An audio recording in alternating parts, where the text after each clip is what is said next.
I watched it unfold on a grainy security feed. Her hand pressed against his chest, his mouth grazing hers beneath the chandelier I had chosen. In the building my money had built. That same lobby where we once laughed after midnight grocery trips. And there she was, kissing him like I'd never mattered, like none of it had ever meant anything. But I didn't scream. I didn't storm in demanding reasons or tears. I simply sat with it. And then I packed. By 4:17 a.m., I was gone. Everything that tied me to that life, my clothes, my books, the Santorini photo she swore made the bedroom feel more us, was gone. I even took the ring box, leaving it open and empty. No note. No farewell. Just absence. A silence thick enough to haunt. The kind that crawls into quiet moments and never quite leaves. I disappeared. No address, no friends in common, no trace.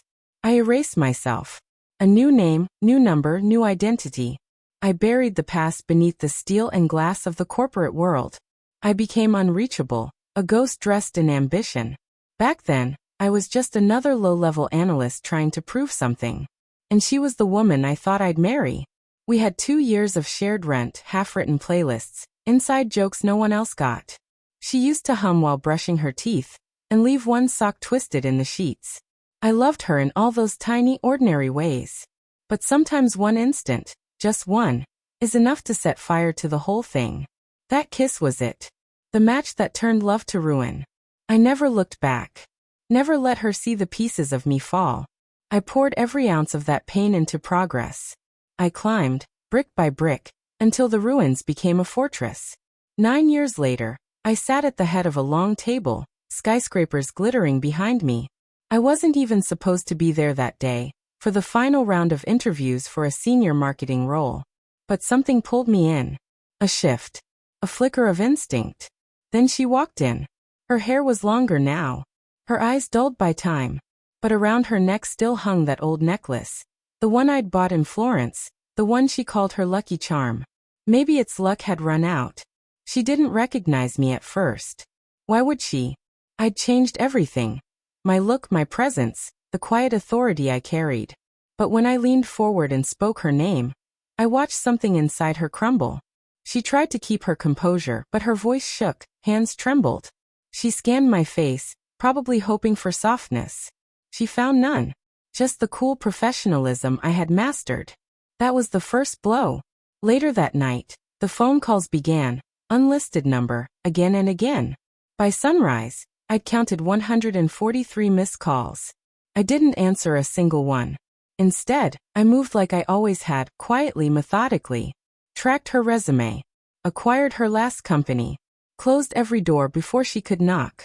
Her job offers dried up. The industry turned cold. 3 weeks passed before she showed up in my building.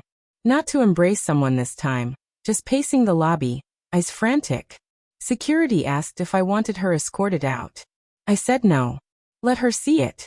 Let her breathe in the polished marble, the quiet control, the empire I built from her wreckage. I met her outside.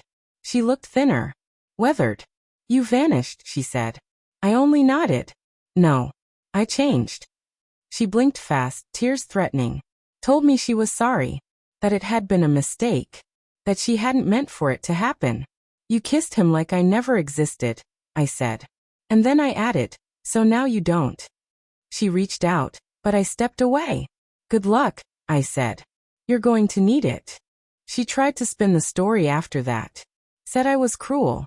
That I had turned into something dark. But her words fell flat. I was too calculated, too protected. Her voice faded over time.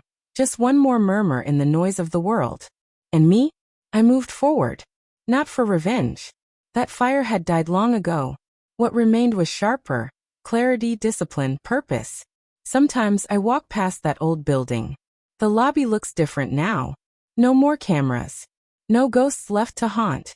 Just my reflection. And it looks like peace. Not the kind you find.